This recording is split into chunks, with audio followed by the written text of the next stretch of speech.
કાકા, કોને કોને રજૂઆત, શું પત્ર અને શું કારણ?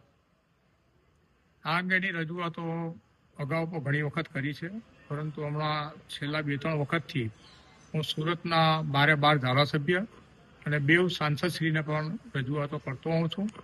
Mayor, deputy mayor, municipal commissioner, standing chairman, police commissioner, આ બધાને તો કરું જ છું, પણ સાથે 12 ધારાસભ્યોને પણ હું જોડું છું કે ભાઈ અમારા ધારાસભ્યનું કદાચ જોર ઓછું પડતું હોય વોલ સિટી માટે તો આપ પણ અમારા સપોર્ટમાં આવો, પણ વોલ સિટીને બચાવો ગમે એમ કરીને, એવી મારી પ્રયત્ન હોય છે. શું સમસ્યા છે, શું બાબતે લખ્યો પત્ર? સૌથી મોટી સમસ્યા અમારે ત્યાં મૂળ સુરતીઓને જે સુરત છોડીને જવું પડે છે એ મોટી સમસ્યા છે ને એનું કારણ વોલ સિટીમાં મલ્ટીલેયર પાર્કિંગનો અભાવ છે અને દબાણને કારણે આ સમસ્યા ઊભી થાય છે. વરાછામાં આ કાર્યવાહી થઈ તો અહીંયા થવી જ જોઈએ, એક પણ રજૂઆત છે કઈ રીતે? વરાછાની પ્રજા લડાયક છે, વરાછાના ધારાસભ્ય લડાયક છે.